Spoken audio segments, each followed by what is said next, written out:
The house is now divided with your resident, the team up north fan, Marcus Sewell. Michigan.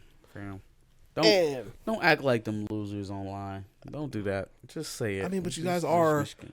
TTUN. Or Michigan. The team up north. If you want, how about I say Michigan, the team up north? If we're your Voldemort and you can't even say our names, that's fine.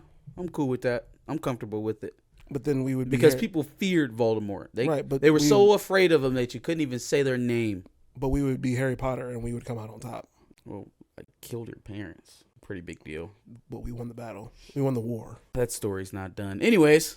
And the resident Ohio State fan, Josh, a.k.a. JTG. The spring game for Michigan just happened, much to no fanfare. It seemed like there wasn't a lot of people. It was cold as shit.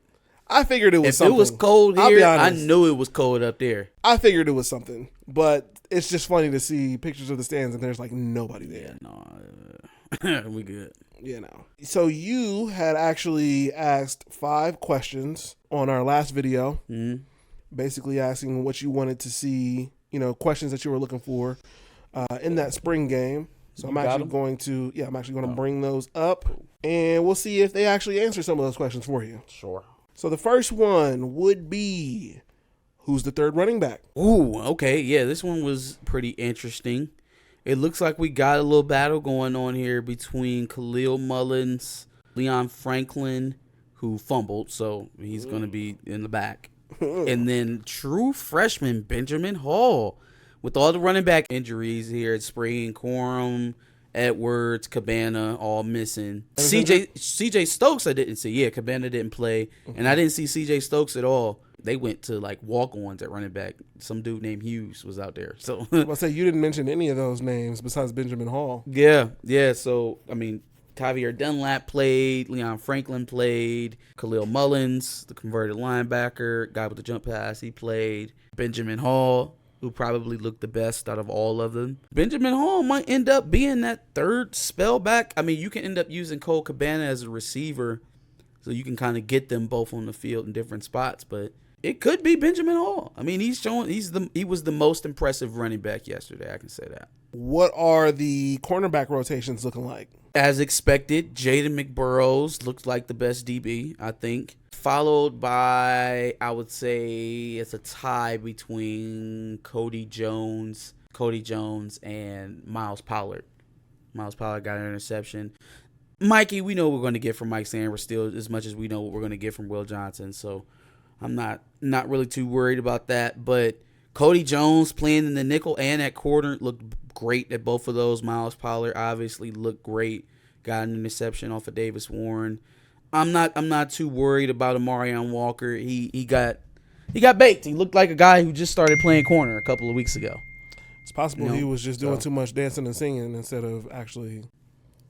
Whatever he was doing, he was getting turned around by Peyton O'Leary, and we'll talk about him in a second. But really handsy, doesn't trust his technique yet. Is fast enough to run with anybody on the field, but just doesn't have the technique yet. He's not completely there. I don't even think I've seen him attempt to tackle.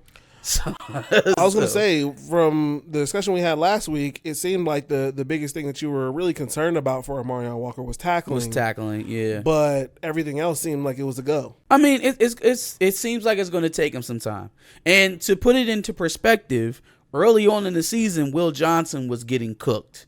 Right, I remember games at Iowa, games at Wisconsin, where Will Johnson was getting turned around. Getting cooked by Iowa is crazy. I'm just saying he was getting turned around. Gave up a long pass against Penn State, if I'm not mistaken. So it took him a while, and then all of a sudden he's a freshman All-American catching 2 interceptions in the Big Ten championship game. So that'll happen for a freshman. I'm going to give Amarion some runway here. This is spring ball. He has the athletic traits, obviously. He dances a lot, so just needs to put it all together. Keep practicing. I think he'll be all right. Who is the backup quarterback? I don't think we got that yesterday. Jack Tuttle started out hot and then proceeded to look like doo-doo for like the next 3 quarters. Threw 2 picks. One of them came back off the board because they jumped off sides. It was one of those free plays. But he actually threw that pick to Jair Hill for real. Yikes. Shout out to Jair here. I didn't mention him in the cornerback rotation. He looked good as well. Who else? Davis Warren looked okay, but he had that interception of Miles Pollard as well. And then some of the drives he took weren't so pretty. I stalled out pretty early in comparison to last year's spring game where he was walking up and down the field. So a little more consistent than Jack Tuttle, one less turnover, but still not putting separation between him and the next guy.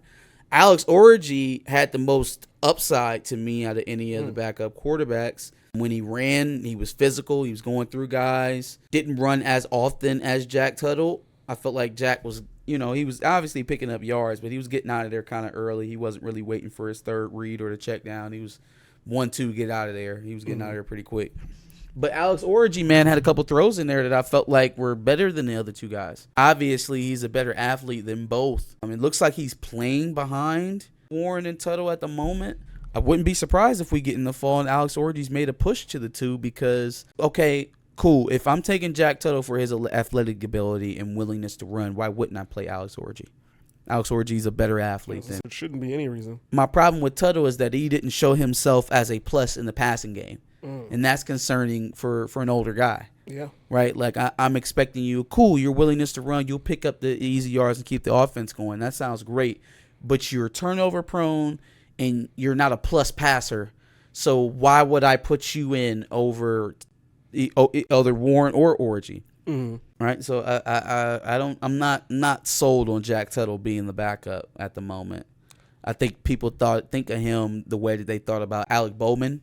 And Bowman ended up being the third guy for us most of the time he was here. So, I think the question on everybody's mind is, did Alex Orji run for a touchdown at all? There was no Orji in the end zone, but he threw one, though. He did throw a touchdown. That doesn't count. It definitely counts. There wasn't an Orji in the end zone. That's the only thing I care about. Your next weirdo question, like Robert Griffin. Huh? It's just funny. It's hilarious. The next question is, what is the edge rotation looking like? Okay, I am salivating a little bit. Josiah Stewart looked like a guy. Looked like a man. Derek Moore looked like a man. Had a couple bull rushes out there that looked pretty damn good. And then just overall, like the depth there. Brady McGregor had a couple of plays. Jalen Harrell had some plays out there on the edge. It's going to be a barrage out there. They're going to have guys that they can display. Not to mention guys from the interior line that they can move outside. Chris Jenkins moved outside. Cam Good moved outside for a little bit. Mason Graham played outside a little bit. They're very versatile. But the two guys that stuck out to me the most, don't know if they'll be starters, but they'll definitely be in some sort of speed rush package, I believe. Derek Moore, Josiah Stewart. Both of those guys look like men yesterday. So you think you'll be able to play at will in the trenches for most of the season? Oh, the D-line was the most impressive and dominant position group on both teams yesterday, for sure. Rashawn Benny, Kenneth Grant, Mason Graham, Chris Jenkins, Josiah Stewart, Derek Moore, Braden McGregor. We haven't even gotten to a linebacker yet. That's all the interior defensive line and edge. So, yeah, I'm excited. Cam Good, I'm excited. I mean, I guess the good thing is that they've done so against arguably the best offensive line. And it was a little hard to tell. I wish they would just go back to doing good on good. But like with the spring game draft, they've got guys so mix and match. So like, yeah, you got a couple starters, but then there's some third stringers somewhere in here around here too. Okay. Yeah. But I mean, if we didn't do that, would a guy like Peyton O'Leary ever get his shine? I don't know. But he sure did show that he was one of the better receivers in the room yesterday for sure, the way he got open. There's pros and cons to having the spring game draft, but it gives you a little bit more of an even game. Yeah. But seeing good on good does give you a better barometer of where you're at, I think. For sure. At least for a period. Yeah. And then your last question was, what type of offensive balance will Michigan have? A lot more passing yesterday. A lot more passing. Nothing... No deep balls, no deep nines, nothing like that. But I can tell there were additions to the passing game that helped them get easy yardage, and we're not just doing 5 yard drops and 5-step progressions for JJ constantly when we need to throw the ball. It was a little bit more creative. I saw him split Colston Loveland out wide and he caught a hitch on third down. Like, okay, yeah. Stuff like that. If you can do that 4 times a game, that's 40 yards that we weren't picking up before in the passing game. So I like it. I mean, I like what I saw. The quarterbacks weren't the smoothest. The execution wasn't the best, but that's the spring isn't the time for you to panic over stuff like that. So for sure, at least I saw the steps being taken for sure. Now, is that a thing of, well, we didn't have the top, 2, maybe 3 running backs on our roster, so you're going to be passing a lot more? Probably, but it's there. And knowing that it's there in the playbook and they have the ability to do it is the point. So I like the offensive balance that I saw yesterday for sure. Man, all in all, it was a good game. Had Jake Butt and Devin Gardner calling that thing. That was dope. Gross. He's hating. No other thoughts. Spring. So not too high, not too low. Nobody got injured. That's probably the biggest victory. Mm-hmm. Good to go. Well, Ohio State's going to have theirs in a couple weeks, so obviously stay tuned to see what we think about that when that comes up. But great for Michigan. Great for that team up north. Anyway, you guys also got some recruiting news. Yeah, some recruiting boy. Updates. You guys think that Jaden Davis is going to be the next big thing, which... Hey, man. It's quarterback of the future. Maybe of the future. I mean... Certainly, there were other teams in our conference that thought that he could potentially be the future for them as well. So yeah, but we looked at other options after you knew that it was not going to happen. I don't know about that, fam. We can't keep doing this. Every recruit that y'all lose to us, y'all don't want anymore, or there was some other guy that you liked more. No, he would have been the main guy. If you liked Aaron Nolan more than you liked Jaden Davis, you probably would have been going after Aaron Nolan in lieu of Jaden Davis. There would be no Jaden Davis conversation if you liked him better. You can't wait till you lose a guy and say you don't want him, is all I'm saying. I think we're all in on the Aaron Nolan Of train. course you are now because you missed out on Jaden Davis. I think we were always in on the Aaron Nolan train. Okay. It's not what your insiders are saying when they're saying they're making a strong push for Jaden Davis and the number 1 tackle for 2024, number 1 for 2025, whatever. Some of them. Can't be we want him until we lose him and then we don't want him no more. Yeah, why can't it? Because what it really was is that he don't want you. Maybe. He had an offer. So this is not even up for debate. He had an offer. You were in his top 5. Well, according to every recruiting service, he had an Ohio State offer. Truthfully, we were looking at multiple options and okay, this is getting loser-fied. I'm joking. If you really want to go there, I'd hate to have to deploy these bevy of D linemen that we got towards you for your 3 to 4 years that you gonna be there. But if you go there, we're gonna have to do it to you. So I would look somewhere out in the pack, maybe the ACC. You know what I'm saying? Big 12. Go look there. But if you come to the Big 10, I am joking about Jaden Davis and the Aaron Nolan situation, but I will say that Aaron Nolan will be blessed with the best receivers, so he made a good decision. Or he will be making a good decision if he decides to go with Ohio State, as opposed to Jaden Davis having receivers who drop passes. Who dropped a pass yesterday? I won't say I didn't see any drops. Maybe I'm just It's possible that you guys have better hands now. Very possible. We didn't drop nothing on November 26th. That is also fair. Nobody game planned for I know Cornelius Johnson ain't dropping nothing when we need it. Yeah, that was surprising. That was very surprising. Cornelius Johnson going down the field. Man has cinder blocks for hands all season, and then all of a sudden, he wants to come and play. Oh. Regardless, Aaron Nolan is the guy. Prentice Aaron Nolan is the guy. Well, let's get a commit. Let's see that. April 8th. Let's see if Ryan Day still has the juice. April 8th is the day. Mm-hmm. We're going to get a late commit from... Oh, that's when he's deciding? Yep. On April 8th? Ooh. Mm-hmm. So who else is in play? For quarterback? Yes. In his top 5. Top 7. Top 7.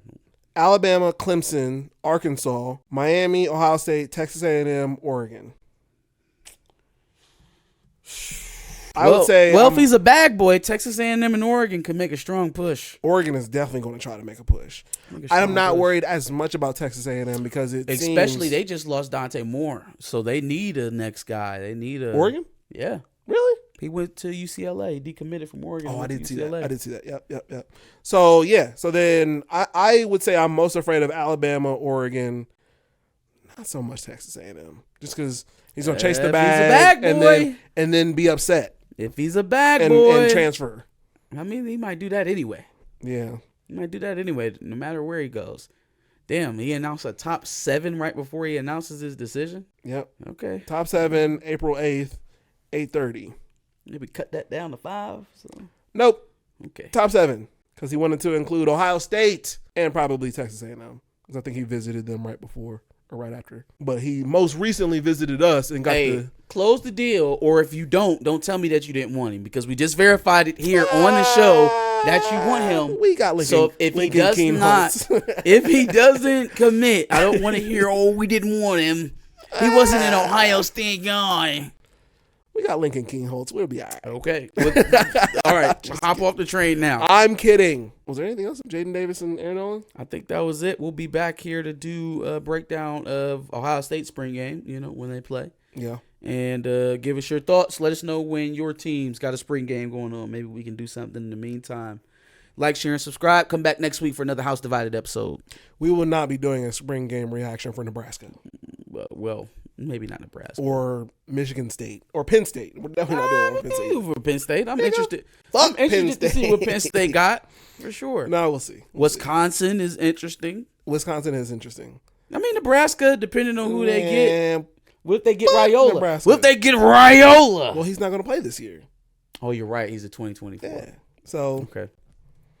Man, fuck Nebraska. Don't hate. Anyway, make sure you subscribe. We like to talk about college football quite a bit. Try to do it every week, but probably every other week or so. Mm-hmm. And make sure that you check out our previous video where we discussed we discussed our questions for the spring game. So make sure you check out and see what we thought going into the spring games for Michigan and Ohio State.